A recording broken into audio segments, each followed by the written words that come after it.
بسم اللہ الرحمن الرحیم نحمده ونصلی ونسلم علی حبیبہ الکریم اما بعد۔ میں محمد اختر رضا خان مصباحی مجددی مہاراج گنجوی خادم التدریس والافتاء دارالعلوم مخدومیہ ممبئی انڈیا، میں فرقہ ناجیہ اہل سنت والجماعت کا ایک ادنا فرد ہوں اور عاشق رسول امام اہل سنت مجدد دین و ملت الحاج الشاہ مفتی احمد رضا خان قادری برکاتی بریلوی کی کتاب مستطاب حسام الحرمین پر تمہاری طرف سے چیلنج مناظرہ کو قبول کرتا ہوں۔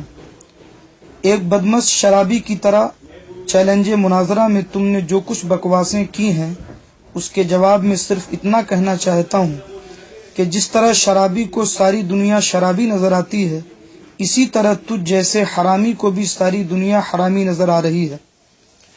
آئینہ دکھاتا چلوں تاکہ تمہارا دماغ ٹھکانے آ جائے کہ تمہارا اور تمہاری جماعت کا گستاخ رسول ہونا اور مرتد ہونا آج سے تقریباً 113 سال پہلے علماء حرمین شریفین کی سرپرستی میں ہندوستان، پاکستان، بنگلہ دیش، افغانستان، برما، افریقہ اور دنیا کے دیگر ممالک کے تقریباً 500 علماء کرام کے اتفاق سے ثابت ہو چکا ہے، اور گستاخ رسول کا حرامی ہونا تو خود قرآن مجید کی نص قطعی سے ثابت ہے۔ اللہ رب العزت قرآن مجید کے 29ویں پارے کی سورہ قلم کی آیت نمبر 13 میں ارشاد فرماتا ہے عُتُلٍّ بَعْدَ ذَلِكَ زَنِيمٍ۔ بس اب شکل اول کی ضرب اول میں جاؤ، تمہاری حقیقت خود بخود تمہارے سامنے آ جائے گی۔ اس لیے اب بکواس بند کرو اور میدان مناظرہ میں آؤ۔ میری طرف سے تمہیں چھوٹ ہے، پوری دنیا میں جہاں کہیں تیرے جتنے حمایتی ہیں سب کو بلا لو، حتیٰ کہ اپنے اصل باپ دادا برطانیہ کے انگریزوں کو بھی اپنی مدد کے لیے بلا لو۔ وَادْعُوا شُهَدَاءَكُم مِّن دُونِ اللَّهِ إِن كُنتُمْ صَادِقِينَ۔ انشاءاللہ رضا کا شعر تم سب کے لیے اکیلا ہی کافی ہے۔ میں اکیلا ہی تم سے مناظرہ کروں گا، مگر میں جانتا ہوں کہ ڈینگے مار کر سستی شہرت حاصل کرنا اور بات ہے اور اللہ کے شعروں سے مناظرہ کرنا اور بات ہے۔ تم اور تمہاری جماعت نہ پہلے مناظرے میں کبھی ٹکے اور نہ اب ٹکو گے۔ فَإِن لَّمْ تَفْعَلُوا وَلَن تَفْعَلُوا فَاتَّقُوا النَّارَ الَّتِي وَقُودُهَا النَّاسُ وَالْحِجَارَةُ أُعِدَّتْ لِلْكَافِرِينَ۔ تم نے اندھوں میں کنوا راجہ بننے کی جو ناکام کوشش کی ہے وہ تمہیں بہت بھاری پڑے گی۔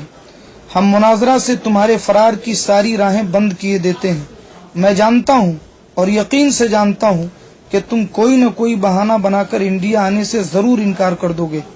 اس لیے غور سے سنو، اب یہ مناظرہ ہر حال میں ہوگا اور ضرور ہوگا، تاکہ تمہارے مکروہ چہرے سے جماعتی بہروپ کا پردہ اٹھا کر ساری دنیا کو تمہارے گندے عقیدے کی اصل سچائی بتائی جا سکے۔ اگر تو انڈیا نہیں آتا تو پاکستان، بنگلہ دیش، افغانستان، شری لنکا، افریقہ، دنیا میں جہاں چاہے مناظرہ کر لے، امام اہل سنت کے شیدائی اور اہل سنت والجماعت کے سچے خادم ہر جگہ موجود ہیں اور وہیں تجھے ذلیل و خوار کریں گے انشاءاللہ۔ تو بس مناظرہ کے لیے تیار ہو جا۔ کنویں کے میڈھک، تجھے معلوم ہونا چاہیے کہ وادی رضا کی کوہ ہمالا رضا کا ہے، جس سمت دیکھیے وہ علاقہ رضا کا ہے۔ ہمیں تمہارے مبلغ علم پر بھی سخت افسوس ہے۔ کاش تم نے حسام الحرمین کے تعلق سے اپنے روحانی باپ داداؤں کی تاریخ کا مطالعہ کر لیا ہوتا تو اس پرخار وادی میں کبھی قدم نہ رکھتے۔ تمہارے باپ دادا زندگی بھر حسام الحرمین کی ضرب ید اللہ کے عذاب میں گرفتار رہے اور مر کے مٹی میں ملنے کے بعد بھی ان کی قبریں زبان حال سے یہ عبرتناک مرثیہ پڑھ رہی ہیں کہ وہ رضا کے نیزے کی مار ہے کہ عدو کے سینے میں غار ہے، کسے چارہ جوئی کا وار ہے کہ یہ وار وار سے پار ہے۔ میں سمجھتا ہوں کہ اگر تو واقعی اپنے باپ سے ہے تو خود اپنی بات سے منہ نہ موڑے گا۔ مجھے تیرے لیٹر پیڈ پر مناظرہ کی منظوری اور انڈیا آ کر ہم سے مناظرہ کرنے کا شدت سے انتظار رہے گا۔ یاد رکھنا، اگر تو انڈیا آتا ہے تو تیرے سفر کے جملہ اخراجات ہماری مناظرہ کمیٹی برداشت کرے گی۔ بس تو مناظرہ کے لیے تیار ہو جا۔ اگر تو نطفہ نا تحقیق نہیں ہے تو ضرور مناظرہ کرے گا. والسلام علی من اتبع الہدی.